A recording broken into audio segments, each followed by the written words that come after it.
அடிக்கிற வெயிலுக்கு ஏற்ற மாதிரி ஃபுட் எடுத்துக்கோங்க. அதுக்கு எது பெஸ்ட்டுன்னு பார்த்தீங்கன்னா, காலையில் பிரேக்ஃபாஸ்ட்டுக்கு கம்பங்கூழ் ரொம்பவே சூப்பராக இருக்கும். அதை ஈஸியாக குக்கரில் எப்படி செய்யலாம் அப்படிங்கிறத பார்க்கலாம் வாங்க.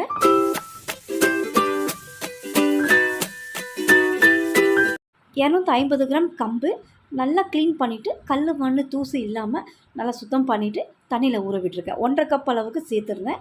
அது 3 கப் அளவுக்கு நல்லா ஊறி வந்திருக்கு. கிட்டத்தட்ட 2லேருந்து 3 மணி நேரம் நல்லா ஊற விட்டு எடுத்துக்கோங்க. 3 மணி நேரம் ஊற விட்ட கம்பை ஃபில்டர் பண்ணிக்கலாம். ஒரு சொட்டு தண்ணி இல்லாமல் நல்லா ட்ரை பண்ணி விட்டு எடுத்துக்கோங்க. கம்பு மாவு பேக்கெட்லேயும் கிடைக்கிது. அப்படி இல்லைனா நம்ம மில்லில் கொடுத்து அரைச்சி எடுத்துக்கலாம். ஆனால் இந்த மாதிரி நம்ம ஊற விட்டு செய்யும்போது இதனுடைய டேஸ்ட்டு நல்லாவே இருக்கும். இப்போ ஒரு சொட்டு தண்ணி இல்லாமல் நல்லா ட்ரை பண்ணி விட்டு எடுத்துட்டோம். இதை வந்து நான் மிக்ஸி ஜாருக்கு மாற்றிக்கிறேன். 2 பேட்சாக சேர்த்து அரைச்சிக்கிறேன். நான் சின்ன ஜாருங்கிறனால முதல்ல தண்ணி சேர்க்காமல் முதல்ல குறப்பாக அரைச்சிட்டு அதுக்கப்புறம் தண்ணி சேர்த்து அரைச்சிக்கோங்க.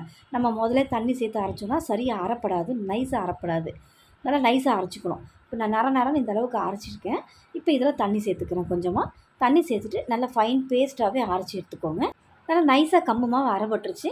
இப்போ அதை ஒரு பாத்திரத்துக்கு மாற்றிடுறேன். நான் இன்னொரு பேட்சாக அரைச்சதையும் சேர்த்து இது கூட சேர்த்துக்கிறேன். இதை டைரெக்டாக அப்படியே கூழாக காய்ச்சணும் அப்படின்னா கட்டிகள் விழுந்துடும். அதனால் தண்ணி சேர்த்து நல்லா கரைச்சிக்கணும். முதல்ல நான் ஒரு 2 கப் அளவுக்கு தண்ணி சேர்த்து நல்லா கரைச்சிக்கிறேன். தாராளமாகவே தண்ணி சேர்த்துக்கோங்க. அளவு இந்த அளவு தான் அந்த அளவு தான் இல்லை.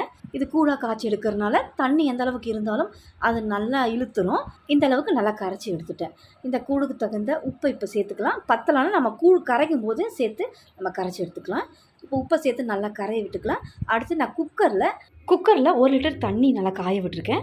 நம்ம இதில் 1 லிட்டர் நம்ம கம்பு அரைக்கும் போது ஒரு 1/4 லிட்டருக்கு தண்ணி சேர்த்துருக்கோம். மொத்தம் 1.25 லிட்டர் தண்ணி சேர்த்துக்கோங்க. 250 கிராம் கம்புக்கு சரியாக இருக்கும். இப்போ தண்ணி நல்லா காஞ்சிருக்கு. இப்போ சிம்மில் வச்சுட்டு நம்ம கரைச்ச அந்த கம்பு மாவை கொஞ்சம் கொஞ்சமாக சேர்த்து கைவிடாமல் கிளறிக்கிட்டே இருங்க. ஏன்னா கட்டி போட்டுரும். உடனே வந்து இது திக்காகும். கார்ன்ஃப்ளவர் மாவை நம்ம கரைச்சோன்னா எப்படி திக்காகுமோ அதே மாதிரி கம்பு மாவும் திக்காகும். அதனால் குறைவான தீயில் வச்சு 5 நிமிஷம் கிளறி விட்டுக்கிட்டே இருங்க. நல்லா திக்காகட்டும். இந்த அளவுக்கு இப்போ திக்காக இருக்குது பாருங்கள். இந்த அளவுக்கு திக்காச்சுனாலே கம்பு வேகுதுன்னு நம்ம தெரிஞ்சுக்கலாம். அப்போ இதுக்கு மேலே நம்ம கிளற வேண்டாம். நம்ம மூடி போட்டு 4 விசில் விட்டு எடுத்துக்கலாம். இந்த 4 விசில் விடுறதுல அந்த கம்பு மாவு கரைச்சோம் இல்லையா, அது நல்லா வெந்து பச்சை வாசனை இல்லாமல் பர்ஃபெக்டாக கூழ் நல்லா ரெடியாகும். ஆனால் கூழ் பார்த்திங்கன்னா திக்காகாது, தண்ணியாக தான் இருக்கும். நம்ம எடுத்து ஆற விட்டோன்னா தான் கூழ் வந்து திக்காக வரும். இப்போ பாருங்கள், நான் 3 விசில் விட்டு எடுத்திருக்கேன். நம்ம காய்ச்சின மாதிரி தான் இருக்குது. இது சூடாக இருக்கும்போது இப்படி தான் இருக்கும். நல்லா ஆற விட்டுக்கணும். உடனே சாப்பிட போகிறீங்கன்னா குறைஞ்சது 2லேருந்து 3 மணி நேரம் அதை அப்படியே ஆற விட்டு எடுத்திங்கன்னா நல்லா அது திக்காகி வரும். எடுத்து நீங்கள் சர்வ் பண்ணிக்கலாம். நான் இதை கம்பங்கூழாக ரெடி பண்ணுறதுங்கிறதுனால குறைஞ்சது 12 மணி நேரம், அதாவது ஓவர் நைட் அப்படியே இதை மூடி விட்டுருங்க. நான் இதை வீடியோ எடுத்துருக்கிற டைம் 7 மணி. மறுநாள் 7 மணிக்கு நான் இதை உங்களுக்கு ஓப்பன் பண்ணி காட்டுறேன். கம்பங்கூழ் எந்த அளவுக்கு திக்காகி வந்திருக்குன்னு பாருங்கள். கூழ்னால் இந்த மாதிரி தான் இருக்கணும். இது வந்து நம்ம ஓவர் நைட்டில் வச்சதுனால நான் லைட்டாக புளிச்சிருக்கும். அந்த புளிப்பு சுவையோடு சாப்பிட்டா தான் கூழ் நல்லாயிருக்கும். இதை வந்து நீங்கள் இப்படி வெறும் கம்பங்கூழாகவும் செய்யலாம். அப்படி இல்லைன்னா பச்சரிசி நொய் போட்டு செய்வாங்க. அப்படி இல்லைன்னா சாமை அரிசி இருந்தால் கொஞ்சமாக ஊற விட்டு நல்லா கொதிக்கிற தண்ணியில் முதல்ல வேக விட்டு அதுக்கப்புறம் நம்ம செஞ்ச ப்ராசஸ் அப்படியே செய்யலாம். பாருங்கள் எந்த அளவுக்கு கம்பங்கூழ் ரெடியாக இருக்குதுன்னு. இதை ஒரு பாத்திரத்துக்கு மாற்றிட்டு நம்ம கம்பங்கூழை கரைச்சிடலாம். வெயில் நேரத்துக்கு காலையில் பிரேக்ஃபாஸ்ட்டுக்கு இந்த மாதிரி கம்பங்கூழ் சாப்பிட்டிங்கன்னா நல்ல ஒரு ஹெல்த்தியும் கூட, ரொம்ப குளிர்ச்சி தரும், வயிறு நிறைவாகவும் இருக்கும். கம்பங்கூழ் கரைக்கிறதுக்கு கொஞ்சமாக தயிர் எடுத்துக்கோங்க.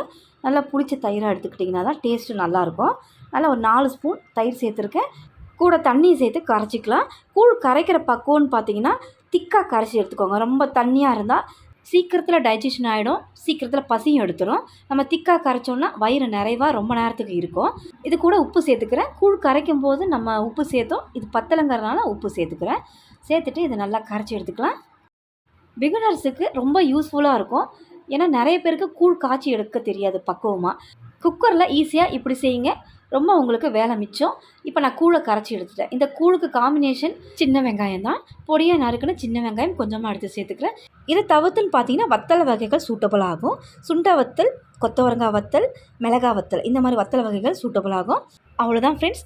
இந்த கம்பங்கூழ் நீங்கள் ட்ரை பண்ணி பாருங்கள் இந்த வெயில் காலத்துக்கு. இந்த வீடியோ பிடிச்சிருந்தால் என்னோடய சேனலை கண்டிப்பாக சப்ஸ்கிரைப் பண்ணுங்கள். ரொம்ப பிடிச்சிருந்தால் லைக் ஷேர் பண்ணுங்கள். தேங்க்ஸ் ஃபார் வாட்சிங்.